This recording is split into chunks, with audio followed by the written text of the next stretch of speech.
Halo semuanya, aku Erza. Pernah nggak sih kalian berpikir bagaimana sebuah bunyi sederhana seperti suara orang menyanyi saat di kamar mandi bisa mengacaukan ketentraman satu kampung? Nah, pada video ini kita akan membedah fenomena-fenomena unik lewat pementasan operet Dilarang Menyanyi di Kamar Mandi karya mahasiswa-mahasiswi sastra Indonesia Universitas Jember angkatan 2021 menggunakan kacamata semiotika Charles Sanders Peirce. Operet ini sendiri bercerita tentang kehadiran seorang wanita muda bernama Zuz Saleha di sebuah kampung.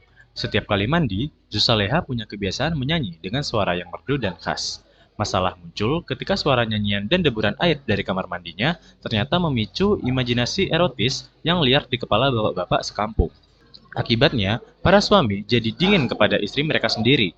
Gara-gara hal ini, ibu-ibu di kampung tersebut meradang, protes keras ke Pak RT, hingga menuntut agar Zuz Saleha diusir. Meskipun sebenarnya Zuz Saleha tidak melakukan kesalahan apapun.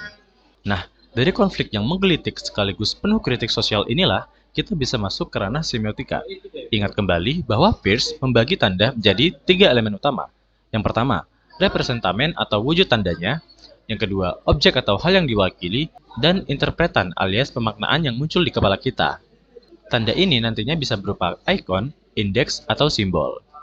Mari kita bedah tanda yang pertama dan paling krusial, yaitu suara nyanyian dan cipratan air mandi. Secara indeks, bunyi adalah efek langsung dari aktivitas mandi seseorang. Namun, menariknya, tanda ini menghasilkan dua interpretan yang bertolak belakang. Bagi para suami di kampung tersebut, suara ini diinterpretasikan sebagai ruang fantasi erotis yang liar. Sebaliknya, bagi para istri, bunyi ini adalah tanda bahaya yang mengancam keutuhan rumah tangga mereka. Tanda kedua adalah sosok Zuz Saleha itu sendiri. Sebagai pendatang baru, berstatus janda dan tinggal sendiri, kehadirannya berfungsi sebagai simbol. Dalam konstruksi sosial masyarakat setempat, sosok perempuan mandiri tanpa suami kerap kali diberi stigma negatif sebagai ancaman moral, sehingga ia menjadi kambing hitam atas keliaran imajinasi para pria di kampung itu. Yang terakhir, mari kita lihat adegan senam kebugaran massal di akhir pertunjukan.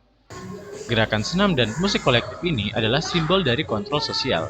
Pak RT menggunakan aktivitas fisik ini sebagai alat untuk mendisiplinkan kembali pikiran warganya yang sempat kacau akibat imajinasi erotis mereka. Nah, melalui semiotika Peirce ini, kita bisa melihat bahwa pementasan ini bukan sekedar cerita komedi biasa, tapi operet ini adalah kritik sosial tentang bagaimana sebuah masyarakat mengkonstruksi moralitas, seksualitas, dan bagaimana perempuan seringkali disalahkan atas pikiran-pikiran yang ada di kepala laki-laki. Cukup sekian video dari saya Erza pamit undur diri, terima kasih sudah menonton, dan sampai jumpa di analisis berikutnya. Bye-bye.